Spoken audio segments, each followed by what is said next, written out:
Live ranger.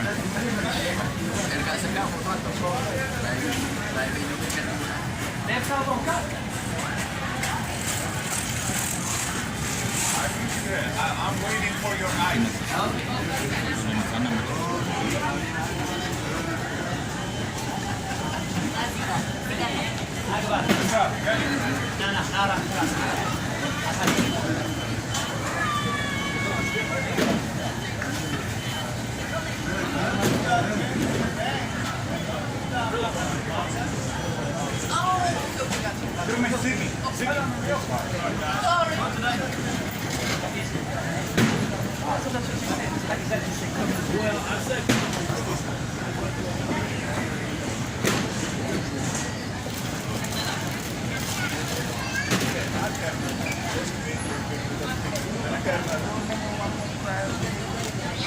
Keep shooting.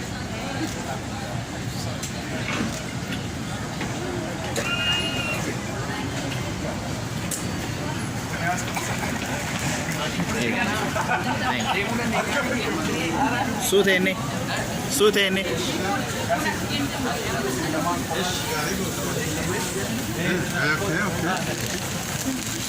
እሳቸው እነሱ ሁለቱ ብቻ ነው። ጥሩ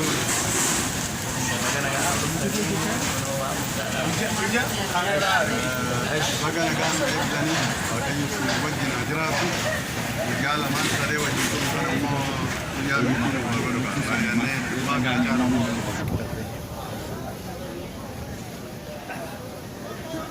Kasis isin lachuu waan isinitti dhaga'ame har'a akkanatti wal arguu keenyaaf Egaa maqaa abbaa kan ilmaa kan hafuura qulqulluu sadan waaqa tokko ameen har'a guyyaa gammachuuti hordoftoota amantaa ortodoksii DMV jiraniif kunoo lubni keenya liqaalaaf luba Balaayi Mokonnin guyyaa har'a Washington DC Dallas International Airport itti simannee jirra.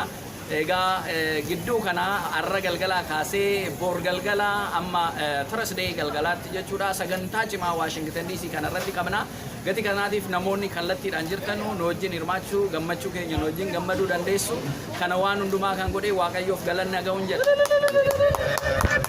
Inda dura waaqa keenya galanni isaaf haa ta'u baga nagaan eegdanii nasmachuu keessaniif galanni dachaa isiniif haa ta'u jedha. Ibtaan Sudaan bataskaanni keenya biyya alaatti biyya keessatti akka babal'atu hojjechuudhaaf kuni ergama Waaqayyo nutti kenne malee kaka'umsa horii qofaa miti. Kanaafuu akkuma Qasiisaa jedhe manni lubummaa Ortodoksii Oromiyaa biyya keessattis biyya alaattis bataskaanni cimtee uummata hundumaa tajaajila akka kennitu fedhii qabna.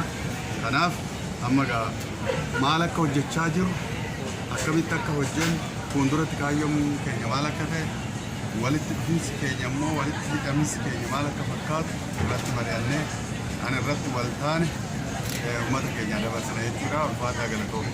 Mee karaa irratti yoo dhuftani maaltu isinitti dhagahamaa dhufee haalli ture maal fakkaataa pileenii keessatti?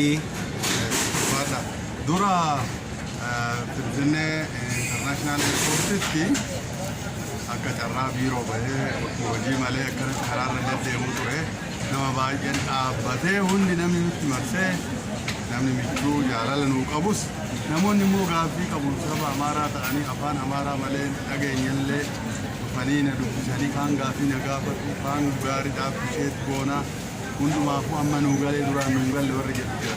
Pileenii keessatti immoo amma Finfinneedhaa ka'ee DC ga'utti Dabliin amma kubannutti Dabliinii kaanee ammas kubannutti dabareedha namoonni dhufee na dubbisan Oromoota odoon ta'insa nama baay'ee boojina jedhee yaada.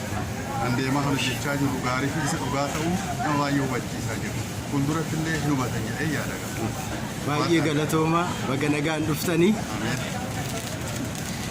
kanarratti gaa dabalata kan ta'u namoonni DMV jirtanu amantaa ortodoksii tajaajila afaan oromoodhaan kennuun biyya waan addaan hin baasne amantaa waan addaan hin baasne amantaa akka hin jijjiirre ta'uusaa bartanii gaaffii yoo qabaattan illee nu gaafachuu dandeessu yeroo kamiyyuu uummata keenya afaan isaatiin tajaajilamuudhaaf kan nuyi barbaanne malee amantaa jijjiiruudhaaf seera jijjiiruudhaaf utuu hin ta'in nuyis qasiis balaayee luba balaayee yoo jettan anis seera bataskaanaa keessattis kan ittiin guddanne kan ittiin hojjechaa turredha seera jijjiiruudhaaf miti kun kennaadhuma waan manni kiristaanaa ortodoksii eeyyamtu hojjechaa jirra malee waan addaan baasu hojjechaa hin jirru kanaafuu nu wajjin kottaati nu wajjin gammachuu keenya gammachuu kana waaqayyoon galateeffannan jechuun barbaada galatoomaa waaqayyoon dhageenya wajjin haa ta'u.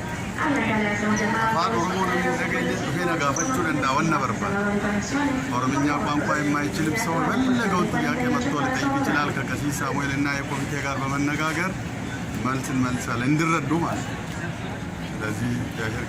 እንግዲህ በዲኤምቪ ዋሽንግተን ቨርጂኒያ ሜሪላንድ ያላችሁ የኢትዮጵያ ኦርቶዶክስ ተዋሕዶ ቤተክርስቲያን እንኳን ደስ አላችሁ። እኛ የኦሮምኛ ቋንቋ ተናጋሪ በፈይሳ አዱኛ የኢትዮጵያ ኦርቶዶክስ ተዋሕዶ ቤተክርስቲያን ዋሽንግተን ዲሲ የተቋቋመው ነው። በዚህ በቋንቋ እንገለገላለን ለሚሉት ከቤተክርስቲያን ሳንለይ ስርዓታችንን ጠብቀን የኦርቶዶክስ እምነታችንን በቋንቋችን ለማካሄድ ነው። ሌላ ዓላማ የለንም። ጥያቄ ካላችሁ ያልገባችሁ ነገር ካለ በማንኛውም ሰዓት ላይ መጠየቅ ትችላላችሁ። ግልጽና ግልጽ የተደበቀ ነገር የሌለንን ህዝባችን በቋንቋው መገልገል አለበት። ይሄ ደግሞ ዓለም አቀፋዊ ህግ ነው፣ የቤተ ክርስቲያን ህግ ነው። በዚህ ሀገርም ኢትዮጵያ ውስጥም ባለው ህግ ስለሆነ ስለዚህ መታችሁ ከኛ ጋራ የምትጠይቁት ጥያቄ ካለ የፈይሳ አዱኛ የኢትዮጵያ ኦርቶዶክስ ተዋሕዶ ቤተክርስቲያን ዋሽንግተን ዲሲ መጠየቅ ትችላላችሁ። እንደዚሁም ደግሞ ሉባ በላይ መኮንንን መታችሁ በዚህ 3 ቀን ማግኘት ትችላላችሁ። እግዚአብሔር ይስጥልን። Dema.